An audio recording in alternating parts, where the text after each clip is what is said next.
Hey guys, and welcome back to the Shri Crump and Low YouTube channel. This is your host, Lewis. Before we begin, make sure to hit the like, comment, and subscribe button to stay up to date on all of our latest watch content. First off, we have to talk about the legendary stainless steel Rolex Daytona Panda dial and its meteoric rise in price and popularity. For a roughly $14,500 US, you can purchase a Daytona from an authorized dealer. However, it's not so simple. The Rolex Daytona is in such high demand that the likelihood of getting one for the retail price is unfortunately slim to none. That's why in today's video we are going to be looking at three alternatives that cover three different price brackets. One under the retail cost, one around the retail, and one alternative for around the market price. Our first alternative might be an unlikely choice, but it's a watch we truly enjoy around the office. We present the Chopard Mille, reference 168589-3001. The Mille is not a watch often compared to the Daytona. However, this iteration of the Mille provides an extremely sporty case and dial while still remaining classic and refined. The Mille, like the Daytona, has a rich history in relation to the world of racing. The Mille in Italian translates to 1,000 miles.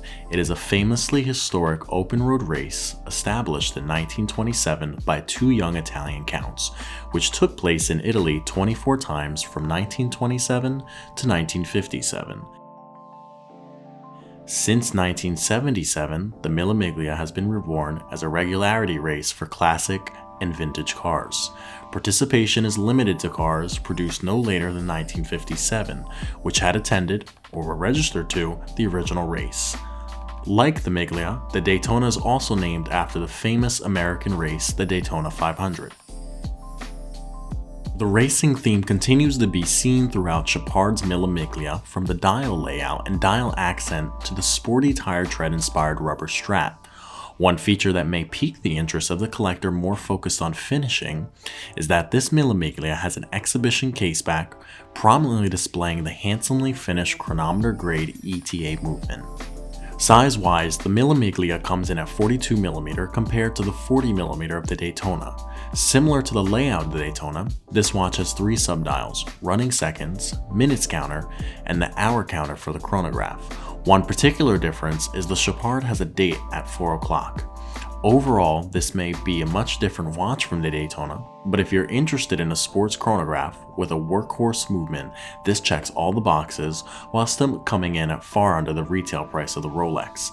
The Mille is priced at $5,250, and that is under half the retail price of the Daytona at $14,500. At the end of the day, if you're looking past the hype, you are getting a finely finished chronograph watch with a prominent history in the racing world from a respected brand. While it might not be going for triple the retail, it is available now. Next, we have a watch that comes in around the same price as the retail of a Rolex Daytona, the Girard-Perregaux Laureato Chronograph. The GP costs $15,800 at the time of filming and is also available from our Shri Crump and Low Boston watch salon. To boot, the GP Laureato Chronograph has some interesting features that compete very well against the Rolex Daytona. For instance, the GP Laureato Chronograph uses 904L steel, which is a highly anti-corrosive and highly polishable steel. It's the same exact steel that Rolex dubs as their own oyster steel. Even though these watches use the same steel, there are some key differences between the two pieces, one being the high level of finishing of the Girard-Perregaux compared to the Rolex Daytona. Part of this reason is because there are more hand-finished details of the GP, and this is the result of only 7,000 GPs being made a year compared to just shy of 1 million Rolexes that were produced in 2020. The higher degree of finishing can be found when looking at the bracelet. The alternating satin and polished links feature a finely beveled edge. Similar to the modern Daytona, the Laureato chronograph boasts screw-down pushers should you wish to submerge your watch in water. Both of the Daytona and the Laureato are known as panda dials because of their black and white subdial color configuration. However, the Laureato's dial also contains a date at the 4 o'clock. The real difference, however, is found in the case and bracelet design. The Laureato sports an integrated bracelet system, like the one found in the Patek Nautilus 5711 or AP Royal Oak models. Girard-Perregaux has found themselves in a position where they make watches that compete at the highest levels, but they somehow have gotten a little left behind in the recognition department. In the next few years, we think that the undervalued beauty of the Laureato models will begin to show itself in the market, especially when you consider that the Rolex Daytona's finishing and movement pale in comparison to the Girard-Perregaux. Last but not least, we have a Jaeger-LeCoultre Master Control Chronograph in rose gold, also available through our Boston Watch Salon. You might be wondering why we picked the rose gold calendar as a Daytona alternative, but the reasoning is because this chronograph calendar is just a hair under the market value of a stainless steel Daytona. If you have been watching the price of secondary market value on Rolex Daytonas over the past 5 years, you will notice the pricing has only risen from an average MSRP of $14,000 to a bloated $40,000. If that isn't hype, then we don't know what is.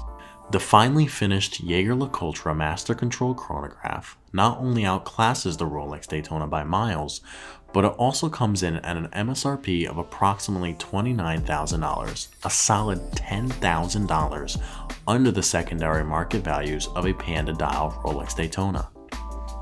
However, if you are a true fan of horology and you've had enough saved for an aftermarket stainless steel ceramic bezel Daytona, also known as reference 116500LN, we would suggest that you at least take a look at some of the other offerings for similar prices available now. You must weigh what your horological values truly are. If your heart is telling you that you absolutely must have the Daytona, then the choice is obvious: buy the Daytona. But if you are at all on the fence, it might suit you to take a walk over to the nearest watch shop and just play around with some similar watches. You might find yourself surprised at how much you enjoy them. Thanks for sticking around for another video from SC&L Studios. Visit our website to view all of the watches mentioned in today's video, and make sure to hit that like and subscribe button to stay up to date on all of our latest video content. Please comment below on watch video features you may want to see next. We hope to see you again very soon.